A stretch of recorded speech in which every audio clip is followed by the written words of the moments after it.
So, you've probably heard of Palantir, right? It's got this reputation for being one of the most secretive, most powerful software companies out there. But what do they actually do? What does their tech really do in the real world? Well, in this explainer, we're going to pull back the curtain and find out. Yeah, we're going to cut right through all that mystery. And the way we'll do it is by looking at real-world examples. I'm talking about everything from the absolute chaos of a hospital ER to the surprisingly complex world of a fast food supply chain. We'll even take a look at the factory floor where one of the most complicated machines on Earth is built. Okay, so the story here really starts with a problem. A huge problem that pretty much every big organization on the planet has to deal with. Their operations are just a tangled mess. Think about it. You've got data locked away in hundreds of different systems that don't talk to each other. Your ERPs, your supply chain software, finance tools, you name it. It's like trying to solve a puzzle where all the pieces are in different rooms. You have zero visibility, which makes trying to make a smart decision, well, it's next to impossible. So, how does Palantir tackle this chaos? Well, their answer is this one really powerful idea. It's the absolute core of everything they build, and it's called the ontology. Now, don't get hung up on the word ontology. Forget all the technical jargon for a second. The easiest way to think about it is as a digital twin. Yeah, a living, breathing digital map of the entire business. It defines every single thing. We're talking every patient in a hospital, every spare part on a shelf, every single delivery truck on the road. But here's the magic. It also maps out how all those things are connected in the real world. It creates this one single language that both people and AI can finally understand. So, how do they actually build this thing? Let's break it down. Think of it in layers. At the very bottom, the platform just grabs all the data from everywhere. I mean, everywhere. All those disconnected systems we talked about. Then, in the middle layer, it takes all that raw data and uses it to build the ontology, that one true model of what's really happening. And then at the very top, that model becomes the engine that powers all the apps that people use to actually get work done. Okay, so it really boils down to this simple three-step process. Step 1, connect. You pull in all that messy, siloed data. Step 2, model. You use that data to build the ontology, creating that one true digital map of your business. And finally, step 3, act. Now you can actually deploy apps and AI agents that get it. They understand the real-world context and can make recommendations that actually make sense. All right, so that's the theory. But does it actually work in the real world? Let's find out. We're going to look at two completely different places to see just how flexible this whole idea is. We're talking from hospitals to hamburgers. So let's dive into a hospital. I mean, can you think of a more complex place? It's just constant motion. You've got patients, doctors, beds, operating rooms, supplies, thousands of moving parts. And this is where the platform helps answer some really tough questions. Questions like, hey, why is the ER always so packed? Or which one of these patients is most likely to crash in the next 12 hours?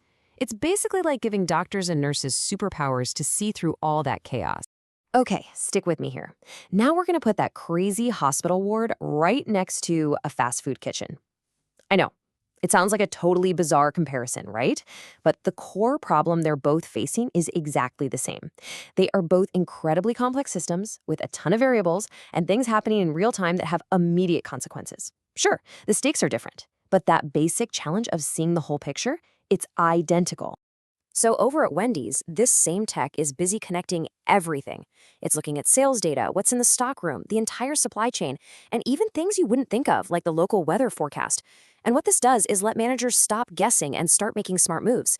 They can answer questions like, okay, how many people do we really need for the lunch rush today? Or, uh-oh, are we about to run out of bacon? It's all about fine-tuning this massive, high-speed logistics machine where every single minute counts. Okay, we've seen hospitals, we've seen hamburgers. Now, for the ultimate test, we're about to look at one of the most insanely complex manufacturing operations that humanity has ever attempted, building a massive airplane at Airbus. I mean, just try to wrap your head around the scale here. We're talking millions of parts for each plane. And those parts come from thousands of different suppliers scattered all over the globe. Think about that. If just one tiny component goes missing or one shipment is late, the entire production line can grind to a halt, and that costs millions. The stakes are just enormous. So before Palantir came along, how was Airbus dealing with this? Well, they were trying to juggle it all with a bunch of systems that didn't talk to each other. Their main planning software, their supplier data, what was happening on the factory floor, it was all in separate silos. What that meant was, when something went wrong, reacting was slow. It was inefficient. They were basically flying blind. So the solution? They brought in Palantir's Foundry platform to build that living digital twin of their entire global operation. They call it Skywise. And what's pretty amazing about this is that they started this project way back in 2015. I mean, that was years before enterprise AI became the big buzzword that everyone's talking about today. They were way ahead of the curve. And this was a complete game changer. Suddenly, instead of just reacting to problems after they blew up, Airbus could simulate the future. They could see what would happen before they made a move. They could ask these incredibly powerful questions that were just impossible before. Questions like, which one of our suppliers is going to cause a production shutdown next week? And the results? They were absolutely transformative. Production stabilized. Their supply chain could actually handle shocks and disruptions. And their delivery schedules became way more predictable. Basically, the platform became the company's digital nervous system. It was the brain making all the critical industrial decisions. So, we've seen a hospital, a fast food chain, and a giant plane manufacturer. What's the big takeaway here? What really makes this approach to AI so different from all the hype we hear about every day? Well, this slide pretty much says it all, doesn't it? You've got healthcare, retail, and aerospace. 3 totally different worlds, but they are all connected by that one single foundational idea, the ontology. The common thread here is that you're building a digital model of reality so that, for the first time, an organization can understand how it actually works. And here's the really crucial point.